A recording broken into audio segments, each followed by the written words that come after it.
জঘন্য ঘটনা সংঘটিত হৈছে আৰু শেহতীয়াভাৱে এতিয়া দেখিবলৈ পোৱা গৈছে বিয়াৰ মিছা প্ৰতিশ্ৰুতি দি এতিয়া এগৰাকী যুৱতীক ধৰ্ষণ কৰিছে বুলি গুৰুতৰ অভিযোগ উত্থাপন হৈছে ঘৰত কোনো নথকাৰ সুযোগ লৈ যুৱতীগৰাকীক ধৰ্ষণ কৰিছে বুলি গুৰুতৰ অভিযোগ উত্থাপন হৈছে ক'ত এই ঘটনা সংঘটিত হৈছে সবিস্তাৰে খবৰ আপোনালোকৰ মাজলৈকে লৈ আহিছো আৰু ইতিমধ্যে আমি আপোনালোকক জনাইছো যে ৰাজ্যত এক জঘন্য ঘটনা সংঘটিত হৈছে আৰু এবাৰ শেহতীয়াভাৱে দেখিবলৈ পোৱা গৈছে এগৰাকী যুৱতীক বিয়াৰ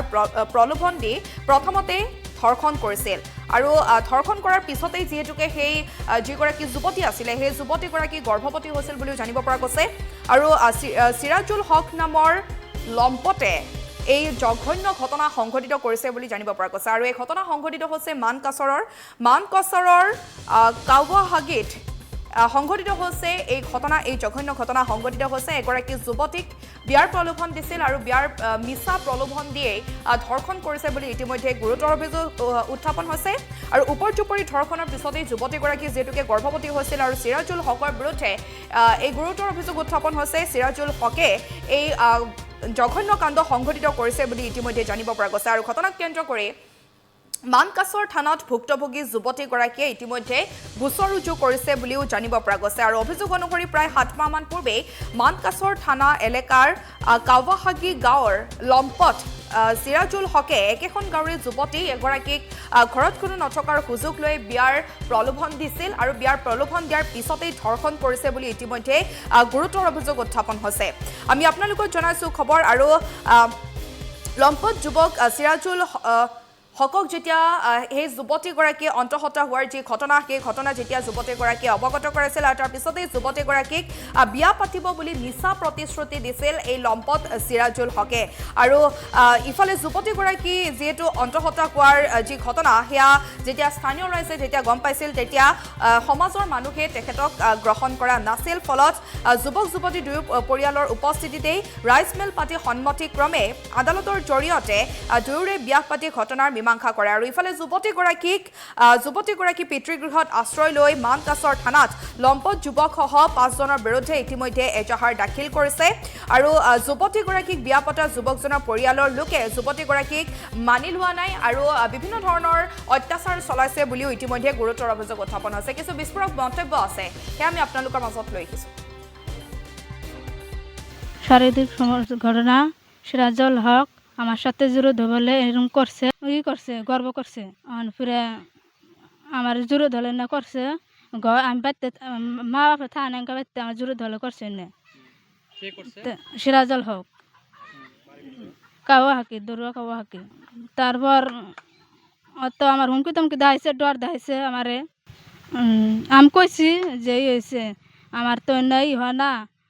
তে কি হইলো আমার যেই হইলো আর কইছি আমি মাইনে নিমু তো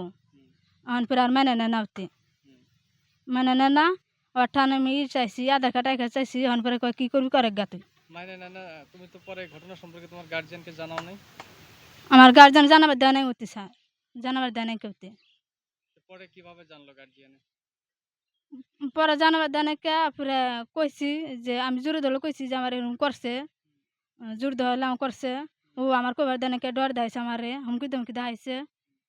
সেই জন্য কই নাকি মধ্যে আমি আপোনালোকক কিছু মন্তব্য শুনালো আৰু কিছু বিস্ফোৰক মন্তব্য আছে সেয়া আমি আপোনালোকক জনাম আৰু এতিয়া যেহেতু আমি আপোনালোকক জনাইছো যে মানকাছৰত এই জঘন্য ঘটনা সংঘটিত হৈছে বিয়াৰ মিছা প্ৰতিশ্ৰুতি দিছিল এজন যুৱকে আৰু তাৰ পিছতেই ধৰ্ষণ কৰিছে বুলি ইতিমধ্যে গুৰুতৰ অভিযোগ উত্থাপন হৈছে যুৱতীগৰাকীক ধৰ্ষণ কৰিছে বুলি ইতিমধ্যে জানিব পৰা গৈছে সিৰাজুল হক নামৰ এজন লম্পটে এই ঘটনা সংঘটিত কৰিছে আৰু ঘটনাক কেন্দ্ৰ কৰি যেহেতুকে মানকাছৰ থানাত ভুক্তভোগী যুৱতীগৰাকীয়ে গোচৰ ৰুজু কৰিছে বুলিও জানিব পৰা গৈছে আৰু এজাহাৰত উল্লেখ কৰা অনুসৰি যুৱতীগৰাকীৰ লম্পট স্বামী সেই যুৱতীগৰাকীক আচলতে অত্যাচাৰ চলাইছে বুলিও ইতিমধ্যে গুৰুতৰ অভিযোগ উত্থাপন হৈছে আৰু ইফালে লম্পট যুৱকৰ পৰিয়ালৰ লোকে যুৱতীগৰাকী পিতৃগৃহত অনাধিকাৰ প্ৰৱেশ কৰি বিভিন্ন ধৰণৰ অত্যাচাৰ চলাইছে বুলি ইতিমধ্যে গুৰুতৰ অভিযোগ উত্থাপন হৈছে আৰু ইফালে যুৱতীগৰাকীয়ে দিয়া এজাহাৰৰ ভিত্তিত মানকাছৰ আৰক্ষীয়ে এজন আছামীক আটক কৰে যদিও কিছু সময় ৰাখি আকৌ আছামীজনক এৰি দিয়ে বুলিও যুৱতীগৰাকীয়ে এই অভিযোগ উত্থাপন কৰিছে আৰু শেহতীয়াকৈ পৰিয়ালৰ লোকে লম্পট যুৱকৰ বিৰুদ্ধে ইতিমধ্যে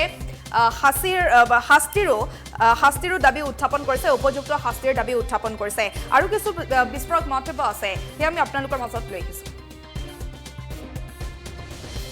ওর নাম সিরাজুল হক, আমার সাথে জুরুদ বলে এরকম করছে। পরে জানাবার দানাকে পরে কইছি যে আমি জুরুদ হলে কইছি যে আমার এরকম করছে, জুরুদ হলে আমার করছে। ও আমার কইবার দানাকে ডর দেখাইছে, আমারে হুমকি ধমকি দেখাইছে, সেই জন্য কই নাকি। ও আমারে কইছে যে মেরে হালাইব, কইলে মেরে হালাবো, ডেগার দিয়ে হানবো, কাই করবো, খুন করবো,